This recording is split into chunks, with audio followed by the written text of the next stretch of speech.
Hello everyone, and thank you for joining us here in the newsroom. I am Lee Ji-yoon. In the next half hour or so, we'll be bringing you the behind-the-scenes look on how we deliver the news to you, and also hear from our reporters on some of their candid accounts and the stories they've been covering throughout this week. Well, before we do that, let's get a check on the headlines this week. Former Saenuri Party leader Park Geun-hye sweeps to victory at the ruling party's presidential primary, becoming Korea's first female presidential candidate. South Korea and U.S. forces began an annual joint military exercise dubbed Ulchi Freedom Guardian to improve defenses against the North. This comes as Pyongyang denounced a 2-week-long drill, claiming it as preparation for a preemptive attack on the regime. Japan delivers a formal proposal to take the ownership issue of the Dokdo Islets to the International Court of Justice, despite the South Korean Ministry of Justice's demand that its eastern neighbor immediately withdraw the request. Kim Jong-un's uncle made a splash with his latest visit to China, which was presented as a successful attempt for the communist regime to boost economic programs with its largest ally. However, despite the high expectations, there's still no concrete evidence of tangible results from his trip. South Korean NGO Save NK launches a campaign this week to gain support for building a refugee camp for North Korean escapees in the North Korea-China border region. Heavy downpours hit the Korean peninsula yet again, flooding roads and low-lying areas. Forecasters say the central region saw up to 100 millimeters of rain overnight, while the southern regions also received some 20 millimeters of rain accompanied by thunderstorms. But that's all the headlines this week. Hello, guys. Hi. Well, let's welcome Ji-yoon. It's the first time she's been on board. Welcome, Ji-yoon. Why, thank you. Well, big news from the nation's political scene. Of course, Saenuri Party lawmaker Park Geun-hye becomes the first female politician to compete for the nation's top office. And I'm sure, Ji-yoon, you have lots to say. You were at Goyang when the announcement was made. How was it like? Well, I was there at the convention on Monday.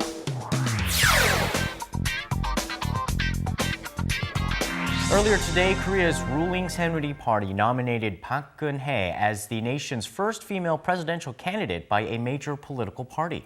Our political correspondent Lee Ji-yoon joins us from the Arirang News Center after coming from the nomination convention. So, Ji-yoon, not a huge surprise. Park Geun-hye, daughter of late President Park Chung-hee, was the party's presidential frontrunner from the very beginning. Right, and I understand that she won by a large margin. That's right. No other candidates were able to make up any ground, either from the party or the public. And among the party's 5 presidential contenders, Park Geun-hye grabbed first place with nearly 84% of the vote, while Gyeonggi Province Governor Kim Yeon-ji came in a distant second with just 8.7% support. How did the other candidates react to her announcement of the win?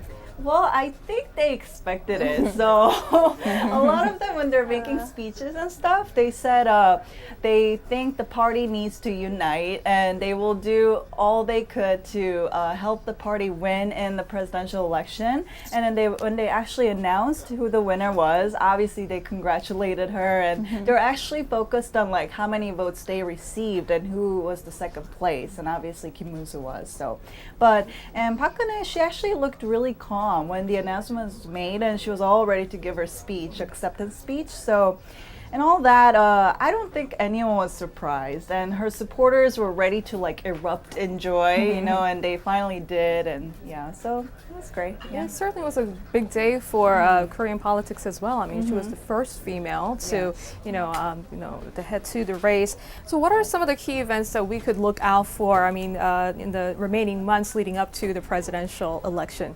Well, I mean, our Saenuri Party's Park Geun-hye, she's gonna keep campaigning and she's gonna try to, I guess, unify her fan base and everything. And then, as for the DUP, the candidates, now 4 candidates because one dropped off this week. So 4 candidates, they're gonna hold their first primary coming Sunday in Jeju Island. Yes, and then so they're gonna vote region by region. And then hopefully the final presidential candidate will be decided September 16th. And if not, they're going to hold a runoff election, and then hopefully a final candidate will then be decided by the end of September. And then another person to keep an eye on would be An Chol-soo. That's right. We're all talking about him, yay! So now we know he's the softer, popular softer mogul. And He still hasn't made his claim to white.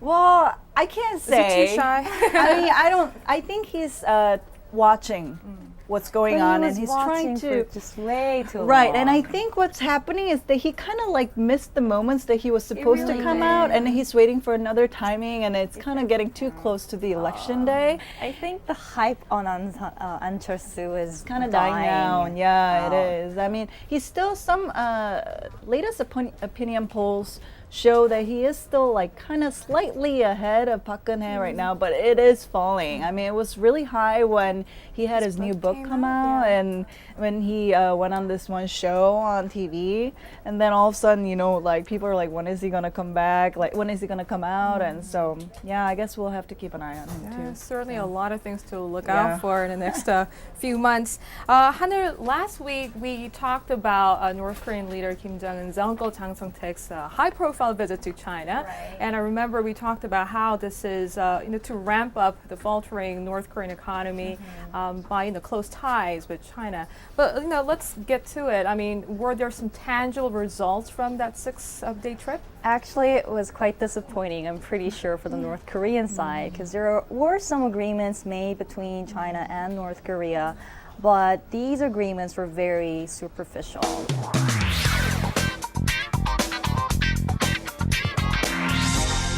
It was considered the most important visit by a North Korean official to China since Kim Jong-il's death, and was expected to produce new agreements on economic cooperation between the two countries. North Korea's vice chairman of the National Defense Commission, Jang Song-taek, met with Chinese President Hu Jintao and Premier Wen Jiabao last Friday to discuss projects in 2 joint economic zones. But according to sources in North Korea, quoted by the South Korean media, the meeting went well over midnight since the two sides failed to come up with an agreement. Also, Pyongyang was unable to secure funds for flood-stricken areas of the country. Although Premier Wen Jiabao said he will guarantee the people's livelihood in North Korea, no new agreements were reached on humanitarian aid. You know, it was a big publicity moment for North Korea. It certainly was. Sending a huge delegation, really desperate to strike a good deal with China. But China, still watching out for their strategic interests. They were still very reserved when it came to making any big promises. Was it kind of expected? That it's gonna be Typically, just on the surface, I guess. The power dynamics between North Korea and China has always been that North Korea was more on the needier side, and China, being the big brother, the benevolent figure, would only help North Korea if it aligns with their interests. But the 2 economic zones that they were really trying to get, one of them, the economic incentives coming from that zone was not enough to really trigger China's interest or, push them forward with the plan. See. Well, Jang Song-taek's visit was viewed as a prelude to Kim Jong-un's possible visit to China, and then we have received some reports throughout this week, rampant reports really, that he could make the first overseas visit to Iran for this summit that's going on. But it happened to be a false alarm. Right, it Tell was us a more. false alarm. There has been some media reports that Kim Jong-un is going to visit Iran for non-alignment summit. But it turns out that the foreign media who said a top North Korean leader is going to visit, it didn't necessarily mean it was going to be Kim Jong-un, but it turns out Kim Yong-nam is, so far, he's confirmed to attend this meeting. And this meeting has been gaining some criticisms from the United States and Israel because they're questioning the appropriateness of Iran hosting this international summit when Iran is being criticized for their nuclear ambitions and supplying arms for these rogue states. But UN Secretary General Ban Ki-moon, he said that he still believes that it is his responsibility to engage in all the states, including Iran, to work towards a solution despite the sensitivity of this issue. I see. Well, okay. Let's move on to another North Korea-related story. Of course, good news for a lot of the North Korean defectors here in the South. I hear that the Labor Ministry is coming up some sort of a special program to train the defectors so that they can settle down here in the South. But while this is going on, I hear that you went to a very special seminar related to North Korean defectors. Can you tell us more? That's right. Did you know that now there are more than 24,000 North Korean defectors now living in South Korea?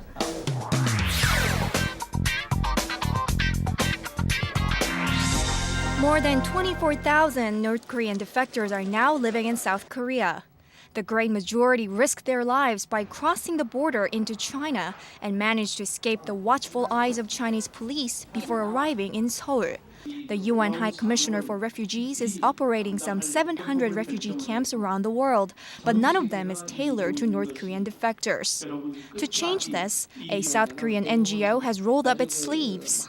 On Tuesday, Save NK launched a campaign to gain support for building a refugee camp for North Korean escapees in the North Korea-China border region.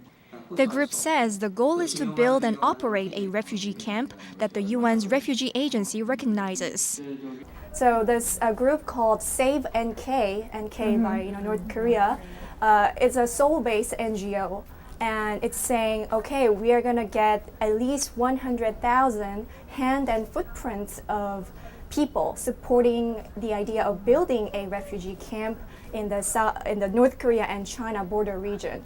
And they're saying we are going to get it approved by the UN agency, the refugee agency, and it should be a working refugee camp to really protect them when they flee the country, and help them make a safe arrival to South Korea. And so people are saying, but is it going to really work again? I mean, how are you going to... It sounds like you really need to get support from China. You need to convince China. Exactly. It's such a complex issue. It involves politics, Right. Bilateral relations. That's the question I asked. I was the first one to raise my hand and said, is this really viable? I mean, come on. China hasn't budged an inch, although people like, politicians and parliamentarians of our country have been making requests. Those are our citizens, by definition. So why don't you just ensure that they arrive in Seoul safely? But China really hasn't moved. But this group, Save NK, was actually successful.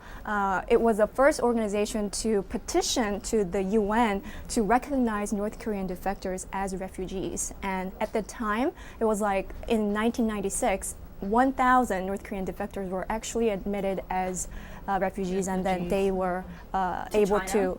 No. They were able to come to South Korea. So these people who were already in China and other regions, So they were actually admitted. recognized North Korean defectors in China and gave them refugee status?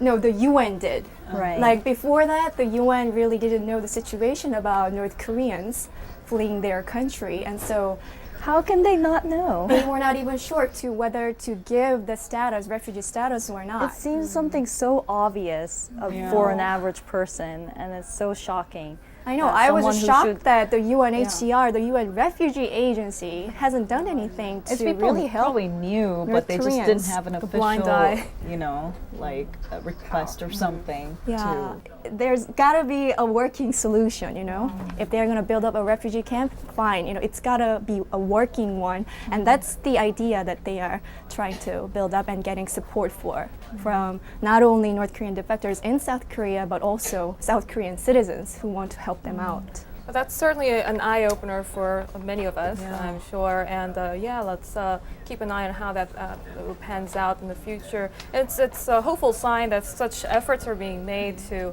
ensure the safety and protection of these North Korean defectors living in South Korea and elsewhere around the world. Looking ahead next week, anything that we should be keeping an eye on?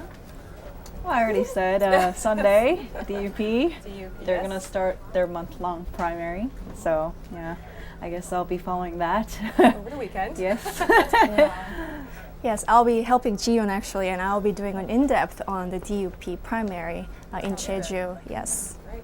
And Arirang TV, we're hosting a group of foreign media journalists for a media tour, and I'll be following them and, you know.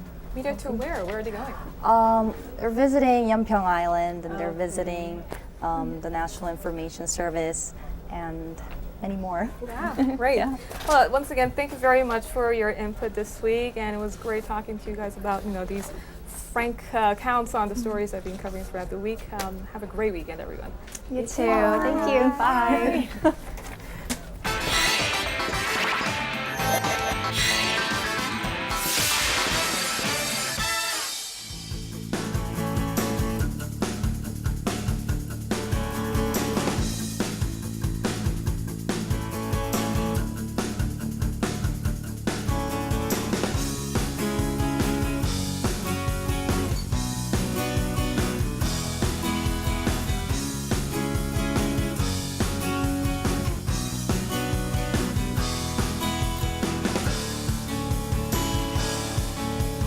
Choi You-sun, Arirang News.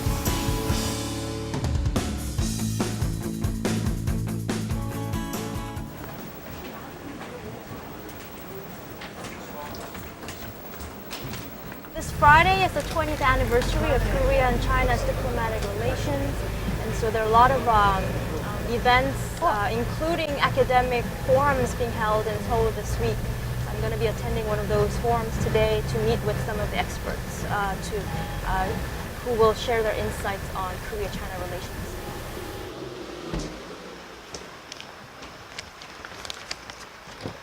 진짜 죄송합니다. 선배님 오늘은요 이미 외교원만 가시면 됩니다. 간단하네요. 네. Our Hwang Sung-hee, who covers trade and economy, she left for China yesterday, but I've decided to stay in Seoul to cover the issue. Since I'm going to be focusing more on diplomacy and the regional security between Korea and China, there aren't that many events or things that are happening in Seoul that I can cover. For me, it's mostly talking to experts and government officials about how much the two countries have progressed in that area. Fortunately, some experts from China will be attending today's forum, so I had a chance to arrange interviews with them. 예, 잠시만요. 오늘 저기 뭐 양국 전문가분들도 바로 내보내서 이제 한국어로 내보낼 경우에는 대사님 목소리가 조금 적게 나가는 거고요. 저희가 더빙. Strategic, the partnership with China, because the Korea-US alliance is the main. Today is the first day of our in-depth reports. I'm going to be focusing on the general development of the two countries' relationship in regards to diplomacy and regional security. Sung-hee in Beijing, she will be covering the free trade agreement negotiations between the two countries. It's quite rare for here at Arirang for one reporter to prepare 3 consecutive in-depth reports. So it's been quite a task for me, as well as I'm sure it has been for Hwang Sung-hee. But at the same time, that much worthwhile. I think by the end of this week, we'll both feel like we've accomplished something that's meaningful for our newscast.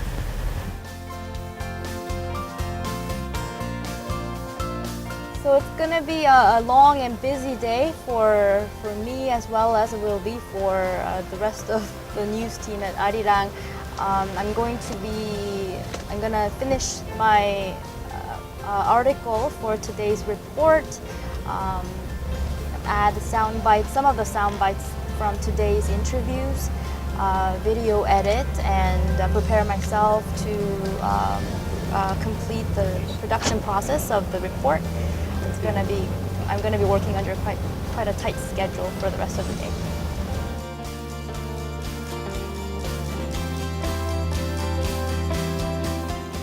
Arirang News Choi You-sun kickstarts our special 3-part series with a rundown on the current levels of bilateral cooperation in the areas of diplomacy and regional security. Here's part 1. South Korea and China established diplomatic relations on August 24, 1992, pledging mutual respect for recognizing that bilateral relations have come a long way in the past 20 years. Experts from both Korea and China say the two countries should understand differences, build trust, and seek ways to enhance emergency management. Choi You-sun, Arirang News. I doubt that it was very much visually exciting for our viewers to follow me for the day, but for me, because of my personal interest in Korea's diplomatic relations with the neighboring countries, it was quite a good learning experience meeting with those experts that I talked to sort of get a sense of their view on various issues and to widen my perspective on issues that concern Korea and the rest of the world. But Korea and China celebrated their 20th anniversary of diplomatic ties between the two countries and held their third round of free trade negotiations in Weihai, China this week. Well, Hwang Sung-hee is there to cover them all, and she joins us now to tell us more. Sung-hee, hello. How are things in China? Greetings from China, Ji-hye. Well, actually, I'm in the city of Beijing right now. Yesterday, I was in Weihai to cover the third round of free trade negotiations between Korea and China. But right after that, I had to catch a late-night flight to come to Beijing. Well, I'll be staying in the Chinese capital for the rest of the trip to look at various aspects of the economic relations between Korea and China. Right, Sung-hee, I hear that you're working in tandem with Yoo-sun on a special three-part series on Korea and China relations. Can you tell us more about the items that you're focusing on? Yes, that's right. Yoo-sun will be looking at the bilateral ties from a more political point of view. And as for me, I'll be looking at the economic relations, which means I'll be visiting Korean companies that are targeting the ever-growing Chinese consumer market, as well as talking to Chinese economists for their point of view on how the economic relations between Korea and China have evolved over the last 2 decades. Well, Korea-China trade negotiations are still ongoing. What are some of the key agendas that are on the table this time around?